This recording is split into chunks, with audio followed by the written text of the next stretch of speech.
Olá, estamos dando início a mais um programa Debates Le Monde Diplomatique Brasil, uma iniciativa do jornal Le Monde Diplomatique Brasil, em parceria com a TV PUC, com o canal universitário e com a TVT, a TV dos Trabalhadores.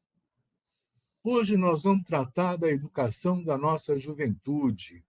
Como é que anda o ensino público? Para onde ele vai? Que propósitos ele tem hoje?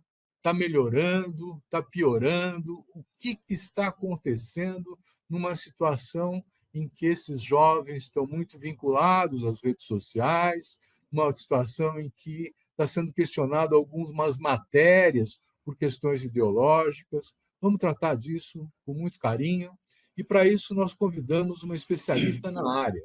Vou apresentar para vocês a Magi Virgínia de Freitas.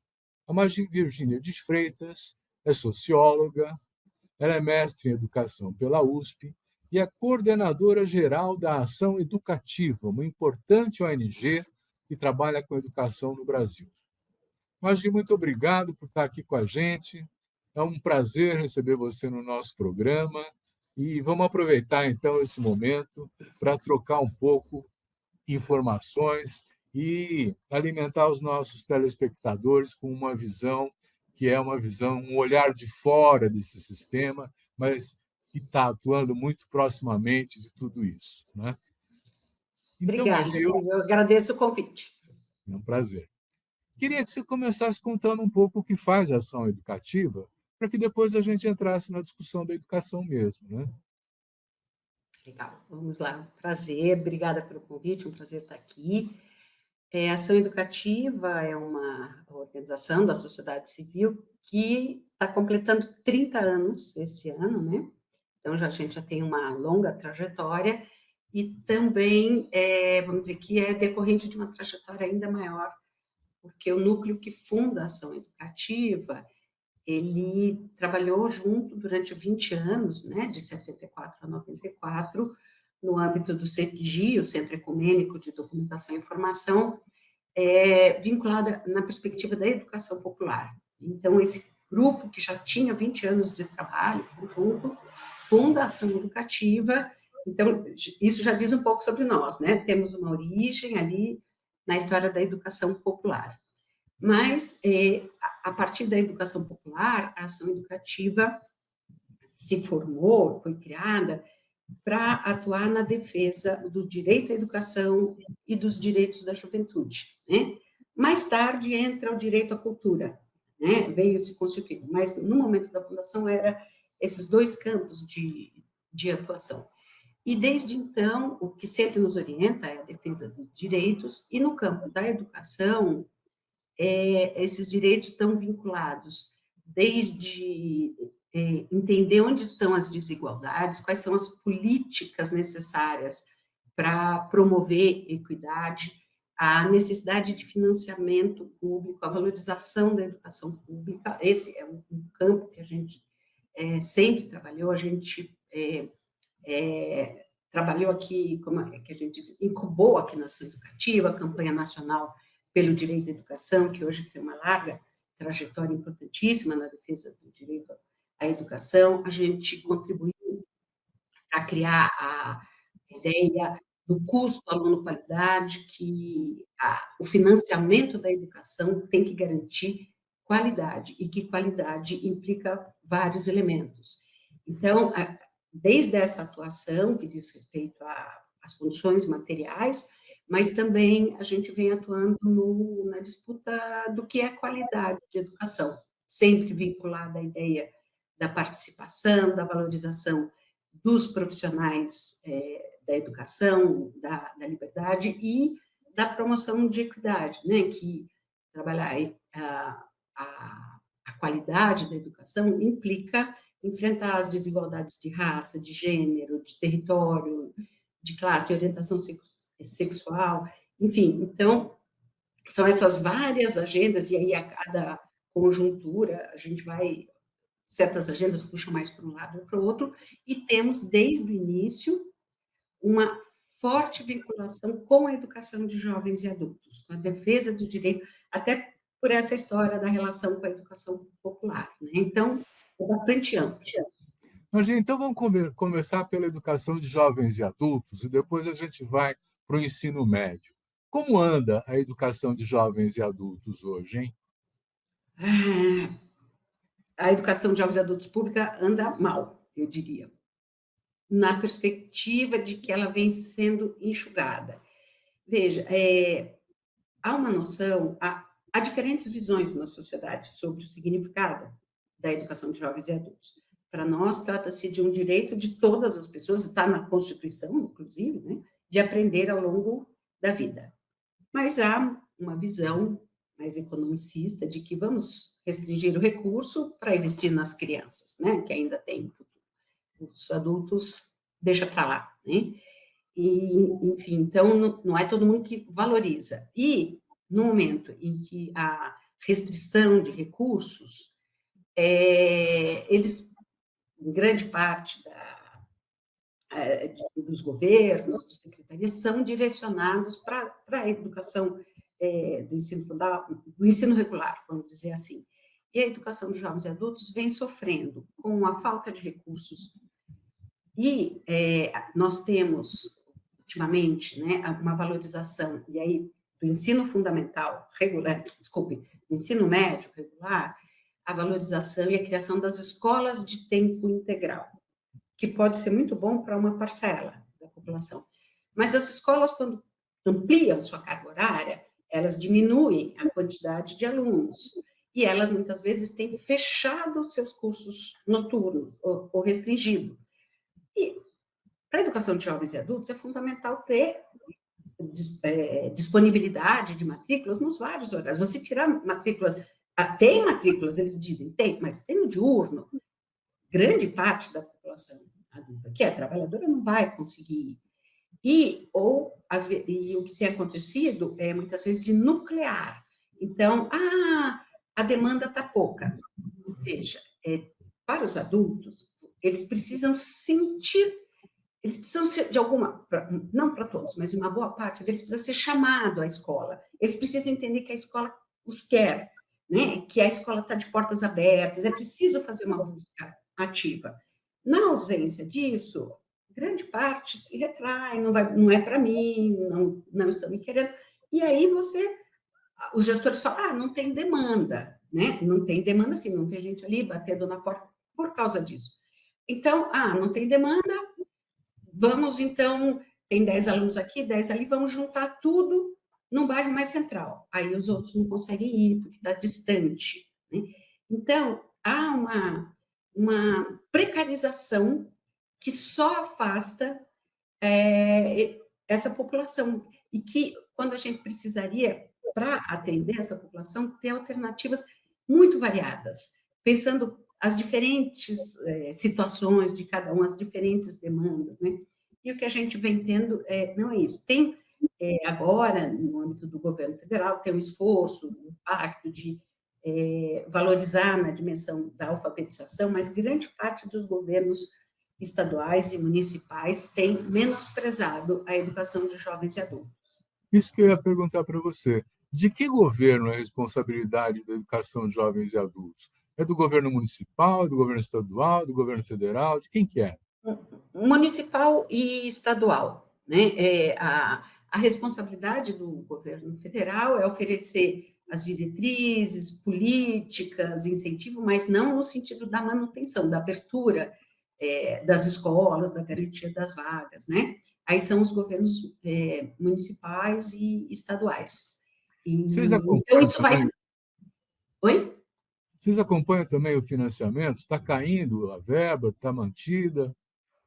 Não, as tendências são sempre de restringir as verbas para a educação. No caso aqui do estado de São Paulo, veja, porque existe constitucionalmente, existe um mínimo que os governos estaduais têm que investir, que é de 25%. E no estado de São Paulo, a gente tinha um percentual além disso, era 30%. Mas o governo do estado, se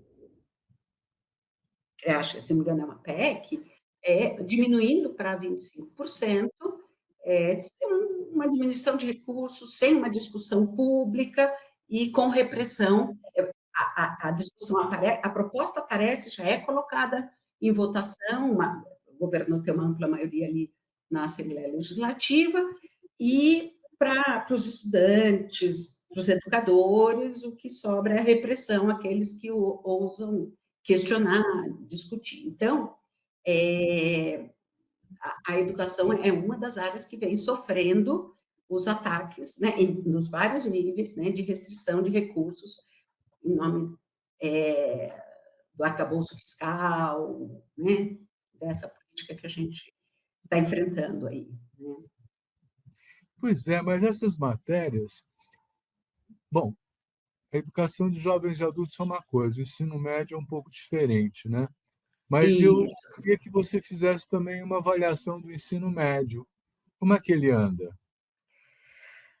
Olha, a gente teve uma ampliação, nos anos 2000, né, uma grande ampliação da presença de jovens, né, ampliou o número de matrículas, o ensino médio se tornou acessível, muito mais frequentado, e o ensino médio ele é muito impactado também pelas perspectivas de futuro, né, com a ampliação das vagas nas universidades públicas e também nas universidades particulares, isso é um incentivo para o ensino médio, né? Então, mas a gente teve, né, aí no governo Temer, junto com reforma trabalhista, com precarização das condições de trabalho, também uma reforma aí no ensino médio, com o novo ensino médio, que tem por trás uma perspectiva de que, bom, os estudantes, não temos universidade para todo mundo, universidade não vai ser para todo mundo, e o ensino médio tem que formar, basicamente, dar as condições para que os jovens possam entrar no mercado de trabalho na condição que for possível, né? Então, a gente teve uma redução das disciplinas da formação geral, né? Língua portuguesa, matemática, história, geografia, biologia, enfim, uma restrição bastante grande, e aí entram as matérias eletivas, que aí um discurso muito bonito de que haveria diferentes itinerários formativos e que os alunos poderiam escolher, né? Entre 5 itinerários formativos, um mais voltado à profissionalização, outros vinculados a certas áreas do conhecimento. É muito bonito. Agora, me diga, num município que tem uma escola estadual, né? A escola escolhe que itinerário ela vai oferecer. Teoricamente, deveria oferecer pelo menos 2, né? Então, os estudantes vão poder escolher entre essas 2 que estão ali, e quando isso é oferecido. Então, é um discurso que vendeu uma ideia bonita, né, mas que é de precarização total, e o que a gente viu foram escolas oferecendo e abrindo espaço, e aí entra uma questão do recurso, sendo possível reconhecer como docentes pessoas que não são educadoras formadas, mas se você sabe ali de como no ofício de chaveiro, você pode ser um profissional, né? Para trabalhar com a formação para ser chaveiro, por exemplo, que é muito digno. Mas você tira os professores, a educação, passa a focar coisas muito específicas e, junto, abre um enorme espaço para a educação à distância e sistemas mais plataformizados, digamos assim, né? Então, os alunos foram ficando perdidos, sem ter qual sentido, com um monte de matéria vaga, com aulas, e falou assim, oficina de brigadeiro. Isso não é brincadeira, é de verdade, né? Como uma disciplina. Como E de brigadeiro? De fazer doce? de fazer brigadeiro, é isso, como uma alternativa, porque aí vem a outra ideia. O mercado de trabalho não tá, né? Assim, o melhor que a gente pode oferecer é ensinar os estudantes a serem empreendedores, né? Então, não se discute a questão da legislação trabalhista, dos direitos, que a gente sabe que são, e dos desafios para acessar esses direitos. Se faz uma tábula rasa de que não há emprego, então o que a gente precisa ensinar para os estudantes é que eles consigam ser empreendedores, essa visão de que todo mundo o empreendedor pode ser isso, né? Fazer brigadeiro para vender. Então, é uma visão de que, porque é isso, as classes trabalhadoras que estão na escola pública, para elas, isso está bom, isso basta, né? E aí você insere algumas disciplinas como competências emocionais. Pode ser que eu esteja errando o nome, mas eu não sei, desculpe. Não, diga. Desculpa, é porque eu li aqui. E aí, o que se trata essa disciplina de competências emocionais, né? Se trata de como criar resiliência nas pessoas para enfrentar as agruras do mundo desigual. Então, como você suporta a carga e as chicotadas de uma forma, mas você entende se você consegue lidar com isso. É uma preparação para você encaixar no mundo do trabalho nas condições possíveis. Então, é muito desesperador. Então, eu vou pegar isso que você está falando, porque, evidentemente, tem aí uma contraposição de concepções, né? Quer dizer, tem uma concepção de educação mais universal, mais humanista, e tem essa que você está apresentando agora. Eu queria que você explorasse um pouco mais o que deveria ser e o que está sendo, né, para poder fazer uma crítica, mas depois que a gente faz um intervalo agora, logo que a gente voltar, você fala disso, tá bom? Vamos fazer um intervalo. Ok.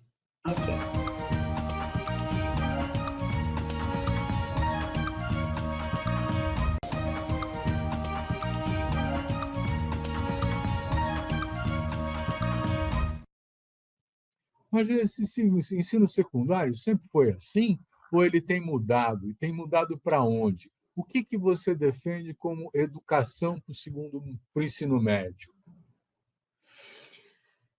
Bom, a gente tem uma tendência, uma história no país, e que eu acho que hoje, de alguma forma, se retoma, que é de uma educação dualista, né? Uma educação para as classes dominantes e outra para as classes trabalhadoras, para as classes populares, e de alguma forma é isso, porque essa reforma a qual me referi, do novo ensino médio, as escolas particulares, elas não implementam tal qual, nesse modelo que eu vim apresentando, né?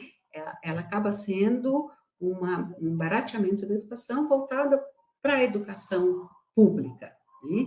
Então, essa disputa, aquilo que está na Constituição, que é o direito à educação de todos, com a mesma qualidade, né? Uma educação que enfrente as desigualdades, que ajude a diminuir as desigualdades, ela não vem sendo isso de forma geral. Há iniciativas, não posso generalizar, há iniciativas, né, pelo país diferentes, porque são diferentes governos nos estados e municípios, mas, de forma geral, ela não vem sendo garantida, né? Pelo contrário, ela vem sendo reforçada. Quando você não abre as salas de EJA, você reforça a desigualdade porque você diminui o acesso.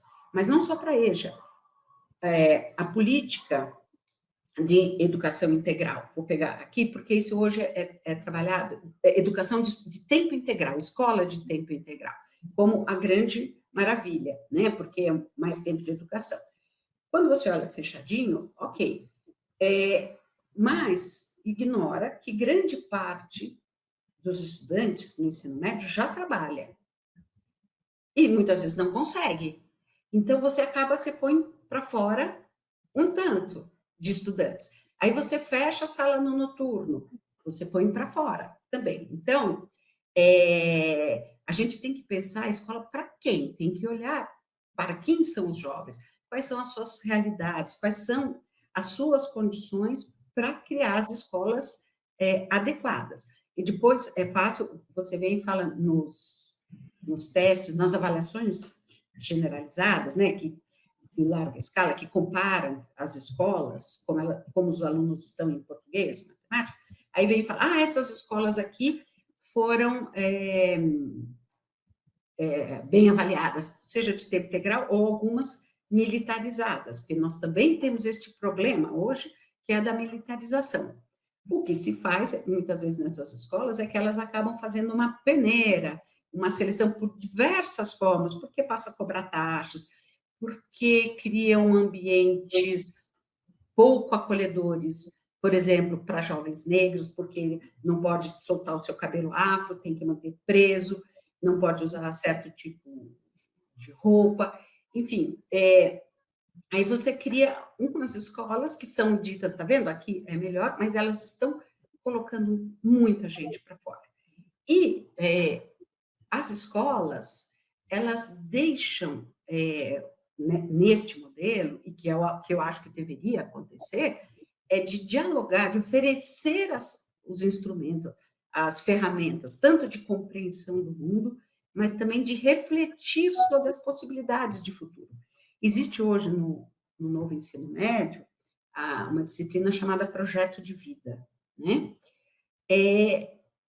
Teoricamente, é importante, né, nessa fase da vida, pensar perspectivas de futuro. Mas pensar em perspectivas de futuro implica em conhecer como está o mundo do trabalho, quais são as perspectivas, quais são os desafios que a gente está enfrentando, qual é a história, né, das lutas, dos direitos, para que os jovens possam não apenas pensar onde eles se encaixam, mas que possam ter uma compreensão do conjunto do trabalho, da organização social, e entender quais são os desafios, que são desafios sociais, de lutas, de necessidade de conquista de direitos. A escola, que eu entendo que é adequada para os jovens, é aquela que dialoga com a realidade deles e delas, que traz as suas questões, as suas vivências, que valoriza a presença da diversidade, que inclui, que aborda as questões de gênero, que aborda as questões do racismo, que enfrenta ali no cotidiano as manifestações do racismo, do machismo, da transfobia. Enfim, é esta escola, né, que forma as pessoas para o mundo do trabalho, mas, como diz lá na Constituição, a formação de cidadania também, né? Então, há visões muito diferentes. E essa escola, que eu estou dizendo, ela exige educadores bem formados, descansados, em condições de poder lidar, porque é um ambiente conflitivo a relação de educação, né? Poder lidar com as questões que surgem em sala de aula de uma forma educativa exige condições, inclusive emocionais, e coisa que hoje os educadores estão enfrentando condições muito precárias, muito desafiadoras. No que você está falando, eu fico pensando assim, que essa proposta que o Tarcísio, por exemplo, assume das escolas cívico-militares são o avesso do que você está defendendo como processo de educação. Completamente. Completamente. Porque o que vem... Bom, primeiro, nas escolas cívico-militares, aquelas que eu conheço, pelo menos, os militares que vão trabalhar ganham mais que os educadores, né? E depois você traz para dentro da escola a ideia da hierarquia e da padronização. É tudo que é o contrário daquilo que, inclusive, está nos planos de educação, que está na Constituição. É totalmente ao contrário, né? Então, é um ataque muito pesado. E, por exemplo, você acaba com espaço de participação, de diálogos, né? A gente enfrentou uma coisa aqui em São Paulo, este semestre, que, olha, e tem a ver com o que a gente estava comentando, numa escola aqui da Zona Leste, a escola soube que em 2025 vão fechar as salas de EJA. do noturno. E os alunos do ensino médio se revoltaram com essa restrição de matrículas e se manifestaram. E a direção chamou a PM para dentro da escola, né? Então, esta visão de policiamento, de restringir a educação a uma ideia de polícia, de hierarquia, de ordem, é totalmente o contrário. Você não forma pessoas com capacidade de construção da sua autonomia, de análises críticas, de compreensão da realidade. Pelo contrário, é o sim, senhor, não, senhor. E esta é uma das forças que estão muito presentes aí no nosso cenário. Você chegou a tocar o tema da privatização, né? E eu fiquei achando até curioso, porque o prefeito aqui de São Paulo, Nunes, ele defendeu a ideia de contratar ONGs, enfim, terceirizar a educação das escolas. Aí depois ele descobriu que o Fundeb não financia terceiro, só financia diretamente. Então ele fala, então vou ter que mudar a lei. Quer dizer, está se querendo privatizar o ensino público no Brasil? Olha, a educação é um dos campos que os grupos econômicos ficam de olho, tá certo? Nos recursos. E tem acontecido de diferentes formas. Se você olhar hoje eu não vou saber lhe dar os detalhes, mas no ensino médio, por exemplo, aqui no estado de São Paulo, grande parte, isso agora com o governo Tarcísio, os professores recebem as aulas plataformizadas, slides, tá certo? Que são feitos por empresas particulares, contratadas pelo governo, que preparam material, a secretaria distribui e as escolas, o papel do professor é passar, e tem lá 35, você tem que passar 35 slides hoje na aula de hoje. E é um controle, né? Essas plataformas. Isso é uma forma de privatização, porque recursos da educação que poderiam estar sendo direcionados ao pagamento, por exemplo, dos professores, as condições de ensino, estão sendo direcionadas a essas organizações, né? Então, e vem um discurso assim, não, vamos só para a gestão, porque a gestão não impacta o pedagógico. Não é verdade. Tudo que acontece no ambiente escolar diz alguma coisa, tem um impacto. Então, por exemplo, eu trabalhei numa escola particular, né, que terceirizou alguns serviços, por exemplo, serviço de segurança. E a gente passou a ter problemas com manifestações de racismo por parte de seguranças. E aí, como não é um funcionário da própria escola, os mecanismos para a direção do curso, conseguir intervir, conseguir mudar, é muito mais difícil. Então, aqueles profissionais de segurança que eram terceirizados, a atitude deles impacta naquilo que ocorre na escola, no ambiente escolar, que tem impacto pedagógico, né? Então, vem tendo várias tentativas numa visão de que tudo que é da empresa, né, é mais eficiente, e a gente sabe que é mais eficiente para ter lucro, né, não para garantir a qualidade da educação. Então, a gente vem enfrentando. E hoje, por exemplo, um grande problema é a questão das plataformas, né? Essas que nós usamos aqui para nos comunicar, as plataformas digitais, que elas oferecem, na medida em que os governos, e aí tem um papel do governo federal, de criar uma infraestrutura de comunicacional, né, digital, mais pública. Na ausência disso, o que a gente vai? Vai para os mecanismos dessas empresas, que são particulares, né, os grandes, as big techs e tal. E elas são muito boazinhas, chegam, oferecem, não, vocês podem usar aqui meu ambiente, minhas ferramentas, aí quando todo mundo só sabe se virar por ali, começa a cobrar, começa a restringir acesso, né? Então, as formas vamos dizer, de privatização são várias, né? Eu diria que tem nessa visão de que o fundamental é você formar sujeitos empreendedores, é uma visão privatista também, né? tá dominada por essa ideia, mas são alguns governos têm encontrado diferentes formas de realmente entregar partes do recurso da educação, seja para os militares, seja para empresários e tal. Uhum. No caso aqui, só um parênteses, grande parte das escolas particulares em São Paulo hoje foram compradas por conglomerados, enfim, pelos grandes grupos financeiros. Então, Pois é, muito grupo financeiro não tem nenhuma especialização em educação, né? Aliás, grande. como é que andam os livros didáticos, hein? Quer dizer, o que esse pessoal está lendo? Olha, eu não posso, não tenho, assim, o que está acontecendo hoje? Também não posso generalizar, né? Grande parte do ensino, você reduz a apostilas, né? Você que são padronizadas, daí para todo mundo, né?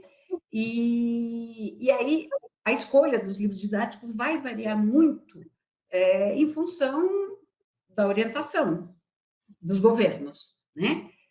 Das escolhas. Então, por exemplo, no caso da EJA, que a gente estava falando agora há pouco, da educação de jovens e adultos, nós ficamos muito tempo sem editais públicos de material de EJA. Aí, agora, foi lançada no finalzinho do ano passado um edital de EJA, a gente está esperando sair essa semana o resultado da avaliação dos livros que foram apresentados, né, no processo seletivo.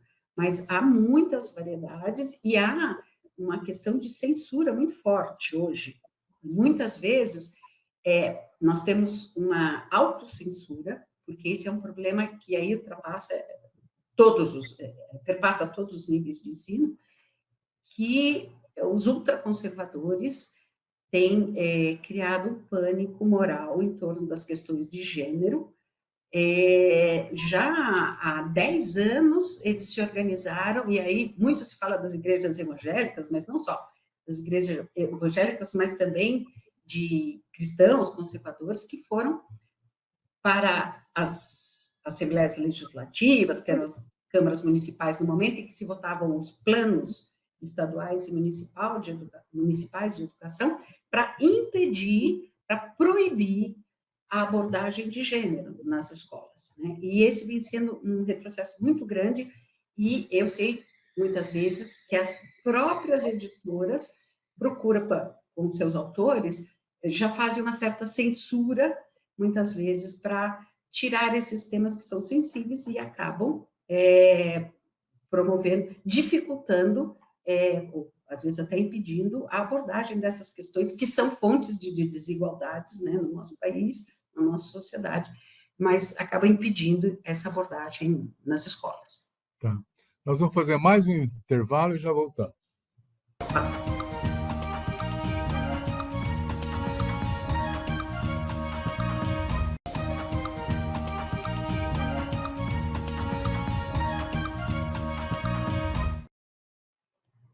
Mas se os nossos jovens não estão lendo muitos livros, se só tem apostila, né? Quer dizer, que formação que eles estão tendo? Quer dizer, o que nós podemos esperar de um jovem formado no ensino médio? Ele é capaz de fazer algum juízo?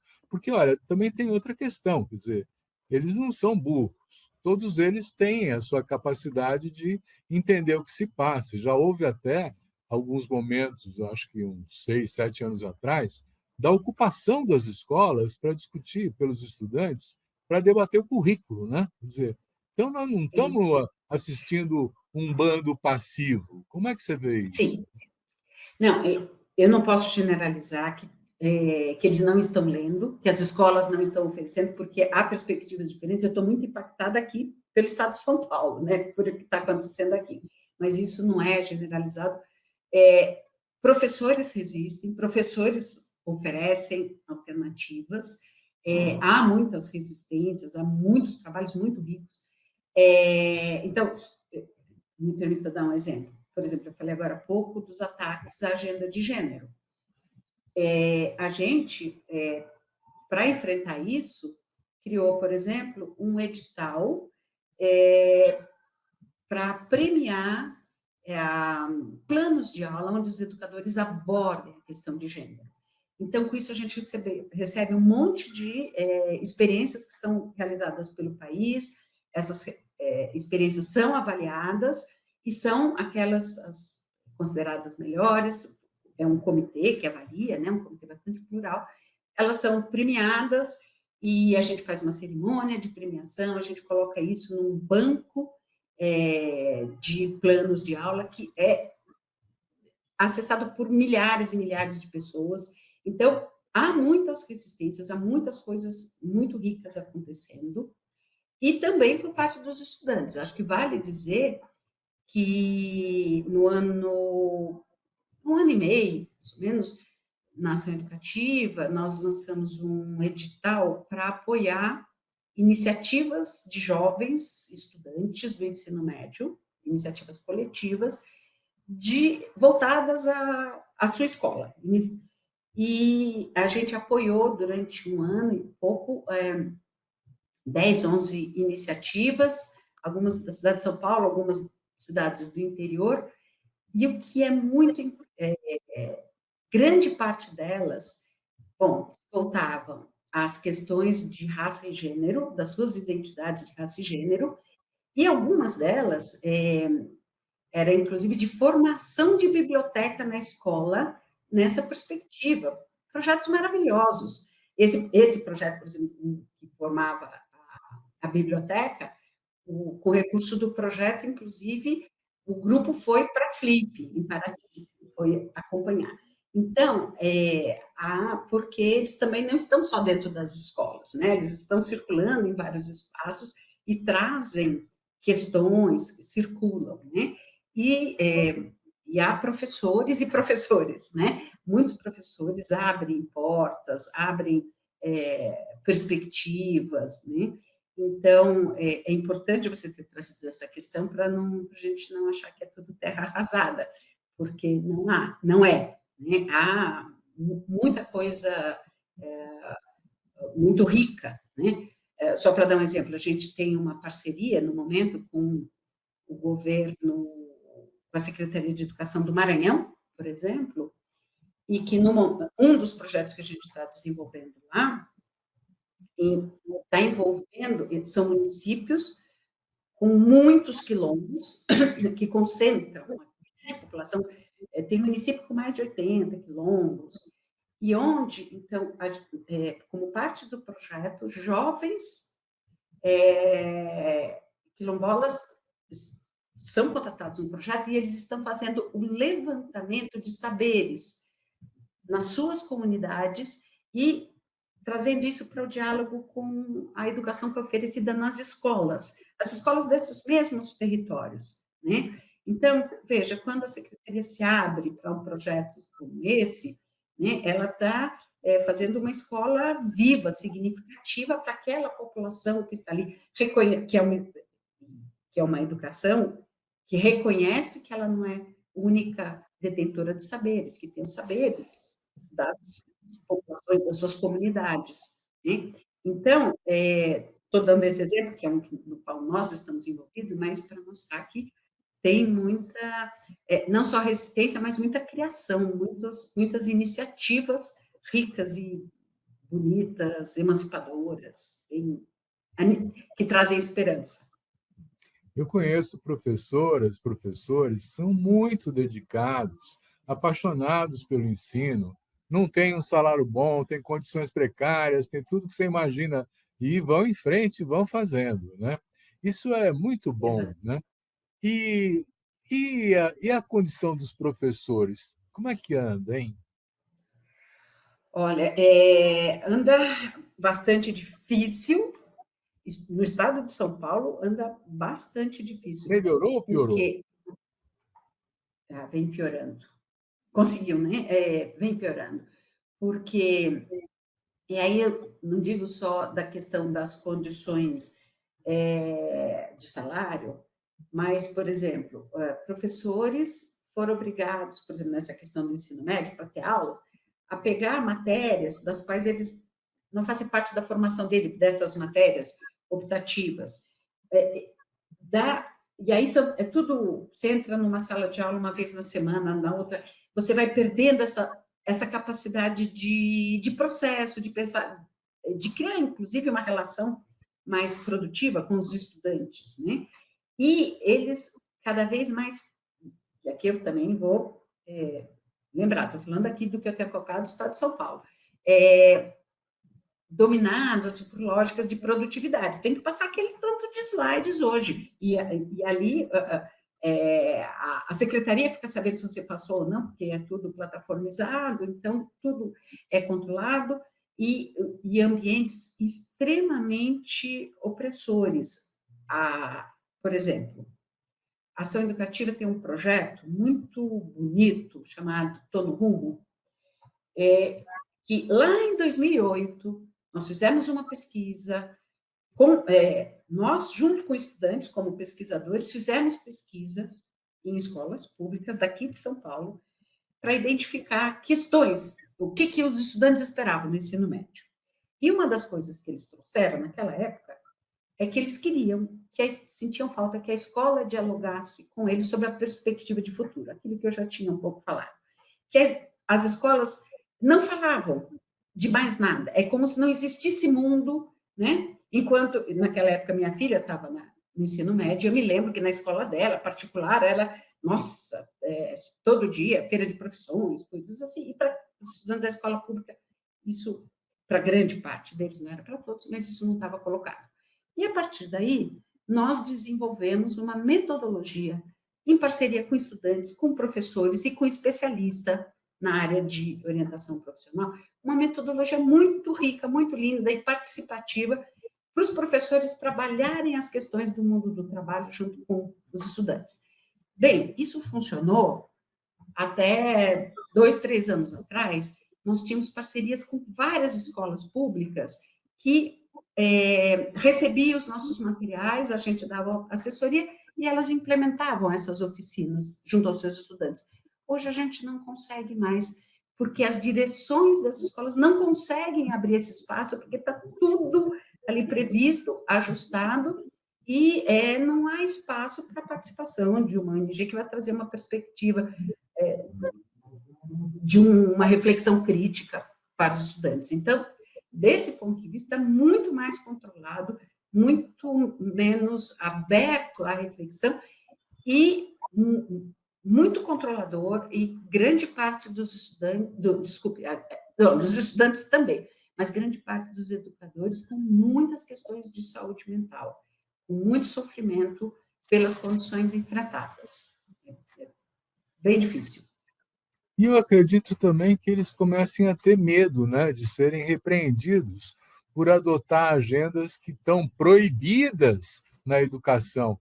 Isso é um Exatamente. absurdo, né? Porque na hora que você fala que tem uma programação, que tem os slides, que tem que cumprir, que são 35 e não sei o quê, quer dizer, a aula acabou, o professor não teve nenhuma possibilidade de fazer as suas considerações, né? Nem os estudantes de trazer questões, reflexões, de abrir um diálogo a respeito, não tem. Você sabe que uma vez o Darcy Ribeiro tinha voltado do exílio, fez uma reunião com os professores do ensino médio do Rio de Janeiro, e ele perguntou assim: como é que está o ensino? E os professores falaram: ah, está uma merda, não sei o quê, está muito ruim. Ele falou: eu não acho.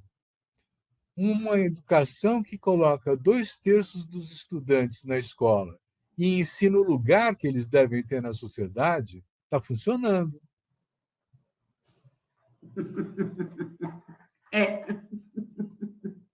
Está funcionando. Não é? Quer dizer, a gente reclama porque a gente quer outro tipo de ensino, né? Exatamente. Qual é a escola, para quem, para quê, né? Do que se quer. É aí que eu acho que nós chegamos no ponto, né? Para que a escola? Imagina, para que a escola está sendo hoje? Está funcionando para quê? Também não há uma escola só. Há escolas e escolas, né? E aí vai depender de lugares. Há escolas que conseguem trazer um conhecimento, uma reflexão significativa. O que eu digo significativa? Onde aqueles conteúdos, os debates, as questões trazidas ajudam os estudantes a se entenderem, a se localizarem no mundo, entenderem o mundo e pensarem como eles querem agir nesse mundo. Há iniciativas. E a educação em si, ela é fruto das tensões entre essas diferentes forças, entre essa, que traz uma perspectiva que eu estou aqui chamando de uma educação significativa, e outras que são instrumentalizadoras, vamos lá, tem que saber, por exemplo, eu vi que nessa proposta agora que o governo do Estado de São Paulo está fazendo, de diminuir a quantidade de aulas na semana, no dia, e para isso, então, e que vai aumentar a quantidade de aulas de língua portuguesa, e que vai aumentar a quantidade de aulas de matemática, mas vai diminuir de geografia. Ora, em geografia você também está trabalhando a língua portuguesa, quer dizer, há uma visão muito restritiva, né, das competências. Então, o que a escola está sendo não é uma coisa única, porque ela é fruto da presença de diferentes perspectivas, de pessoas que estão trazendo as questões de raça e gênero, querendo debater, e a juventude traz isso para dentro, com outras forças que falam, não, isso aqui está proibido, nós não vamos trabalhar com essas questões, né? Então, é difícil dizer o que está sendo de verdade, né? Porque acho que vai variar de lugar para lugar e do jogo de forças, né? Que se dá em vários planos. Nós vamos fazer um último intervalo e já voltamos.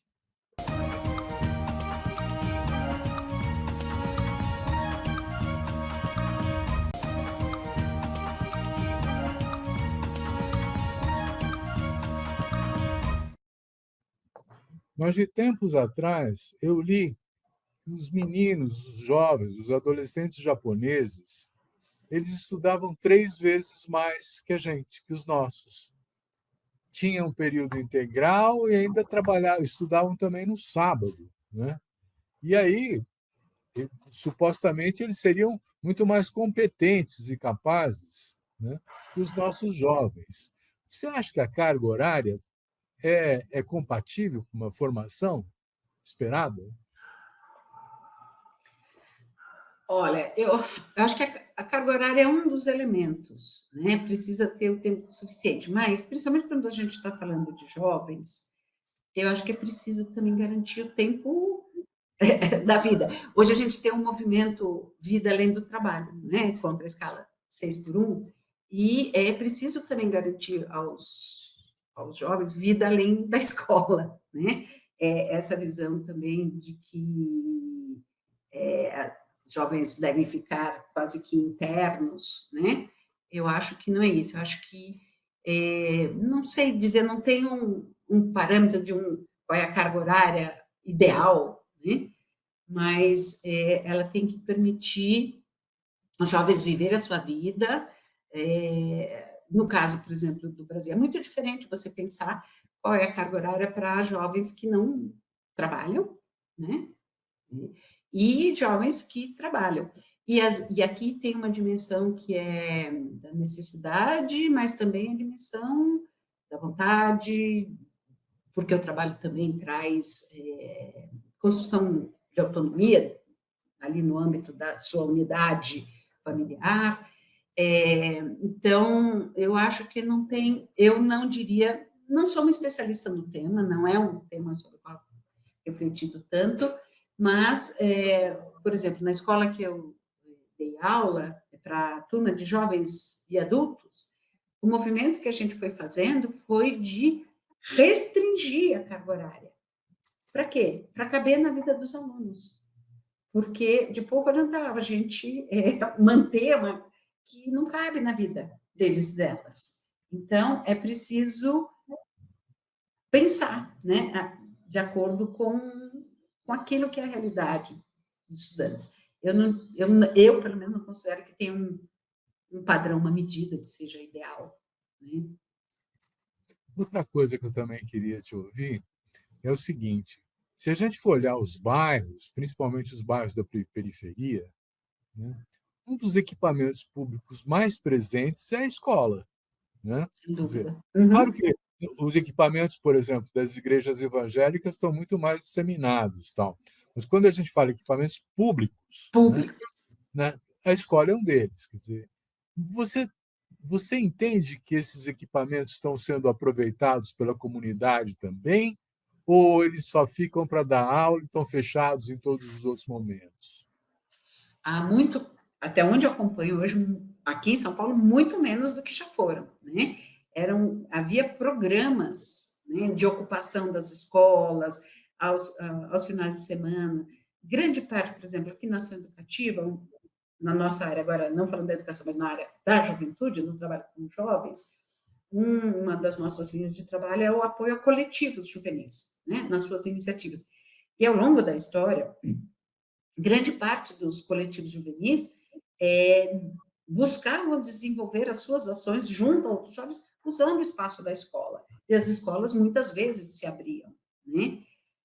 Isso acaba dependendo muito da direção, da posição específica, né, do diretor, da diretora, mas hoje, no estado de São Paulo, há uma perspectiva muito mais restritiva, né? Então, e são equipamentos, às vezes a quadra, né? É a quadra que tem, a quadra de esportes, né?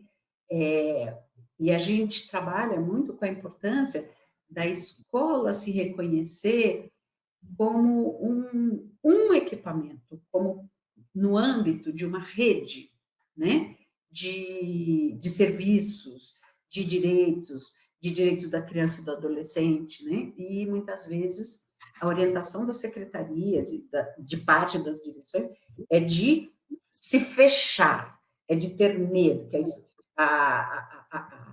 as famílias, o entorno é perigoso, né, e ao invés de criar relações porosas, de troca, de trazer saberes.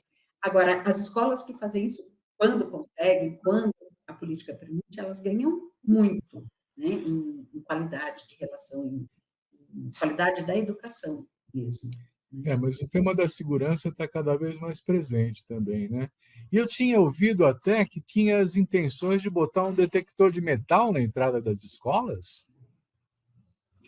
Olha, é possível, eu não estou acompanhando, mas imagino que sim. A questão da segurança é realmente uma questão séria, mas que não resolve trazendo a polícia para dentro, né?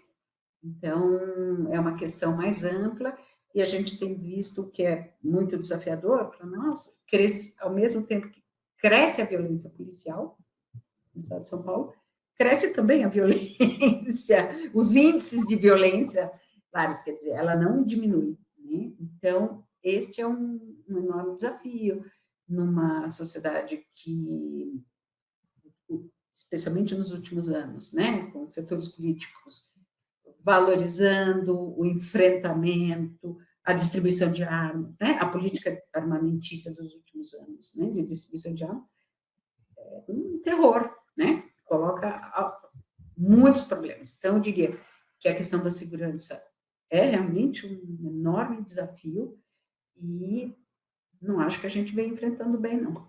Pelo contrário. Mas Gi, a gente tem tido também boas notícias com essas experiências que são muito ricas que você apontou. Mas temos todos esses problemas, né?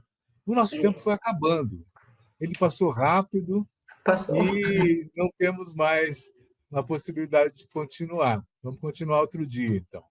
Eu quero agradecer muito a Magi de Freitas, da Ação Educativa, por esse papo esclarecedor, às vezes preocupante, mas de qualquer maneira é bom socializar todo mundo com todos, né? E agradecer a você que nos assiste também, dizendo semana que vem tem mais. Obrigado.